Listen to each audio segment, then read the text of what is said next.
नमस्कार मित्रांनो, आज मी तुमच्याकरिता एक ऐतिहासिक प्रेमकथा घेऊन आलेली आहे. त्याग आणि बलिदानाची कथा. इसवी सन ही 1672 तेव्हाची कथा आहे. तर सह्याद्रीच्या डोंगरामध्ये एक रत्नगड नावाचं एक किल्ला शत्रूंच्या नजरेत भरला होता. राजा विक्रमसिंह यांची एकुलती एक कन्या, अतिशय सुंदर कुमारी मृणालिनी. सौंदर्य, बुद्धिमत्ता आणि शौर्य याचा सुंदर संगम. संपूर्ण राज्य तिच्या प्रेमात होतं. किल्ल्याच्या तटावर उभा असलेला एक तरुण सैनिक, त्याची नकळत नजर राजकुमारीकडे वळली. तो तिला बघतच राहिला. दोघांचीही नजरानजर झाली. मात्र तिच्याकडे तो खूप प्रेमाच्या नजरेने बघायचा. तिला बघताच त्याच्या चेहऱ्यावर लाली चढायची. त्याचं नाव होतं वीर प्रताप. सामान्य घरात जन्मलेला, पण पराक्रमात असामान्य. राजासाठी आणि मातृभूमीसाठी प्राण द्यायलाही तयार. पण तो स्वतःला भानावर आणून म्हणायचा, अरे वेडा आहेस काय? ती राजकुमारी आहे. माफ करा मला, माफ करा मला. तुमच्याकडे बघितलं की नकळत मी बघतच असतो. मी मुद्दाम करीत नाही हो. माहीत नाही मला काय होतं. स्वतःशी बोलून तो स्वतःच्याच डोक्यावर एक चापट मारून दुसरीकडे नजर वळवून घ्यायचा. हा प्रकार राजकुमारीच्या सुद्धा लक्षात आला होता. एक दिवस राजकुमारी किल्ल्याच्या मागील जंगलात घोडेस्वारीसाठी जात होती. अहो अहो राजकुमारी, तिकडे शिकारीला जाऊ नका. तो सारखा ओरडत राहिला आणि आवाज देत राहिला. परंतु राजकुमारी त्याचं कशाला ऐकेल ना. ती स्वतः खूप हुशार होती, खूप शूर होती. पण तिला ही कल्पना नव्हती तिकडे हिंस्त्र पशु आहेत. तो घाबरला. अरे देवा, आता काय होणार? राजकुमारीला काही झालं तर? तो इकडे तिकडे बघू लागला. राजकुमारीच्या सखींना सांगितलं, महाराजांना त्वरित कळवा. मी आदेशाची वाट पाहू शकत नाही. मला जी शिक्षा देतील मी मान्य करेल. आणि तो घोड्यावर स्वार होऊन टाप जंगलात निघाला. अचानक झाडीतून एक वाघ बाहेर आला आणि घोडा घाबरला, बिथरला आणि त्यामुळे राजकुमारी घोड्यावरून खाली पडली. वाघ तिच्यावर झेपावणार इतक्यातच एक तलवार विजेसारखी चमकली. वीर प्रताप धावत आला होता. काही क्षणातच त्याने वाघाचा सामना केला आणि वाघ घट्ट घनदाट जंगलात पळून गेला. राजकुमारीचे प्राण त्यांनी वाचवले होते. त्या दिवसापासून दोघांची ओळख झाली. राजकुमारीसाठी तो अपरिचित नव्हताच. ती त्याला नेहमी बघत होतीच. मग ते किल्ल्याच्या बागेत, मंदिरात, तटबंदीवर अनेकदा त्यांची भेट व्हायची. हळूहळू राजकुमारीला तो आवडू लागला. ती मुद्दामच त्याला स्वतःसोबत घेऊन जात असायची. त्यांच्यात मैत्री होऊ लागली. तो फार खुश होता. मैत्रीचं रूपांतर प्रेमात कधी झालं हे दोघांच्याही लक्षात आलं नाही. पण त्यांना माहीत होतं हे प्रेम अशक्य आहे. ती राजकुमारी, तो एक सामान्य सैनिक. त्या काळात अशा प्रेमाला जागा नव्हतीच. एके रात्री चंद्रप्रकाशाच्या तटावर उभे राहून मृणालिनी म्हणाली, जर मी राजकुमारी नसते तर? वीरप्रताप हसला.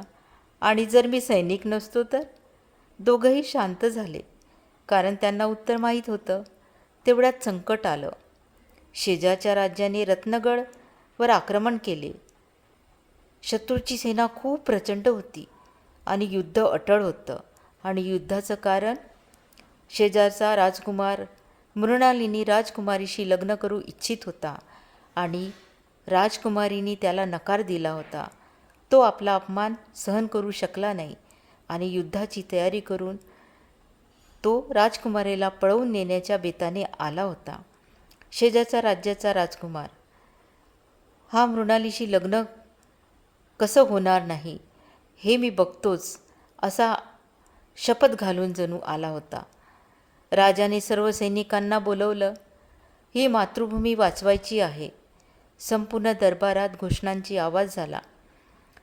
वीर प्रताप पुढे आला. महाराज, शेवटच्या श्वासापर्यंत मी लढेन. नंतर युद्ध सुरू झालं. युद्ध सुरू होताना राजकुमारी मृणालिनी वीर प्रतापशी भेटली. त्याला एक अंगठी दिली. ही तू स्वतःजवळ ठेव. तुला युद्धामध्ये मी तुझ्यासोबत आहे असं वाटेल. तलवारीची खणखणाट, घोड्यांच्या टापा आणि रणांगणात वाहणारं रक्त. दिवस रात्र युद्ध सुरू होतं. खूप सैनिक मारले गेले, परंतु वीरप्रताप हार मानणारा नव्हता. एके दिवशी शत्रूंनी कपट केलं. त्यांनी राजकुमारीला पळवण्याचा प्रयत्न केला. राजकुमारी मृणालिनी संकटात सापडली. युद्ध शेवटच्या टप्प्यात आलं होतं. रत्नगडच्या सैन्याने शत्रूला मागे ढकललं होतं. राजकुमारी मृणालिनी किल्ल्याच्या तटावरून युद्ध पाहत होती. अचानक शत्रूच्या सैन्यातील एक धुरंधर पुढे आला. त्याने धनुष्यावर बाण चढवला. त्याचं लक्ष राजकुमारीकडे होतं. तो विचित्र चेहरा करीत, माझी नाही तर कुणाचीही होऊ देणार नाही म्हणत त्याने राजकुमारी मृणालिनी म्हणत क्षणात बाण हवेत झेपावला. मृणालिनीला काही समजण्याआधीच दूर रणांगणात लढत असलेल्या वीर प्रतापची नजर त्या बाणावर पडली. राजकुमारी, तो ओरडला. क्षणाचाही विचार न करता तो तिच्याकडे धावला आणि पुढच्या क्षणी त्याने स्वतःला तिच्यासमोर झोकून दिलं. बाण सरळ त्याच्या छातीत घुसला. मृणालिनी किंचाळली. संपूर्ण रणांगणात तिचा आवाज, राजकुमारीचा आवाज फिरला. वीर प्रताप! तो तिच्या कुशीत कोसळला. त्याच्या छातीतून रक्त वाहत होतं, पण चेहऱ्यावर मात्र समाधान होतं. तुम्ही सुरक्षित आहात ना? त्याने थरथरत्या आवाजात विचारलं. मृणालिनीच्या डोळ्यातून अश्रूचा पूर वाहत होता. तू असं का केलंस? वीर प्रताप हलकेच हसला. कारण माझं जीवन तुमच्यापेक्षा मौल्यवान नाही राजकुमारी, आणि माझं प्रेम माझ्या प्राणापेक्षाही मोठं आहे. मृणालिनी त्याचा हात घट्ट पकडून रडत राहिली. वीर प्रतापने शेवटचं एकदा तिच्याकडे पाहिलं आणि हळूच डोळे मिटले.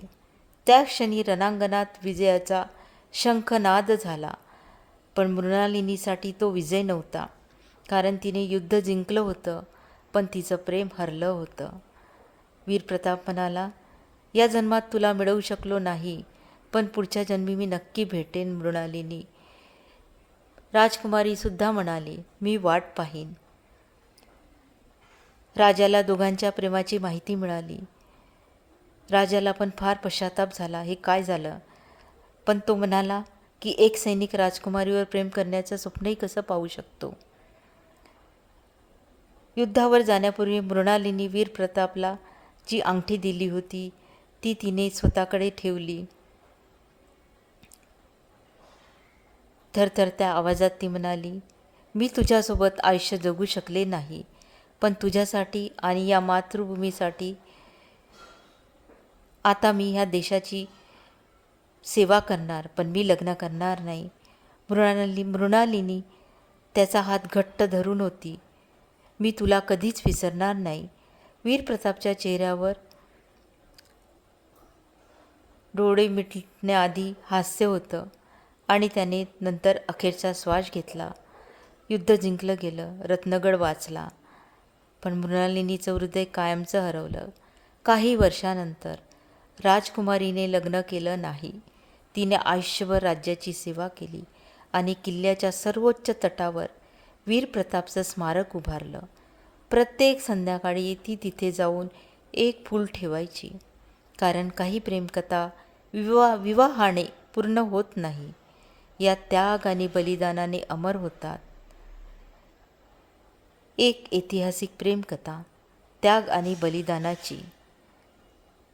तर मंडळी, आपणास ही कथा कशी वाटली तर नक्की कॉमेंटमध्ये सांगा. लाईक करा, कॉमेंट करा, सबस्क्राईब करा. धन्यवाद. स्वस्त रहा, मस्त रहा. भेटूया पुढच्या कथेत. तोपर्यंत धन्यवाद.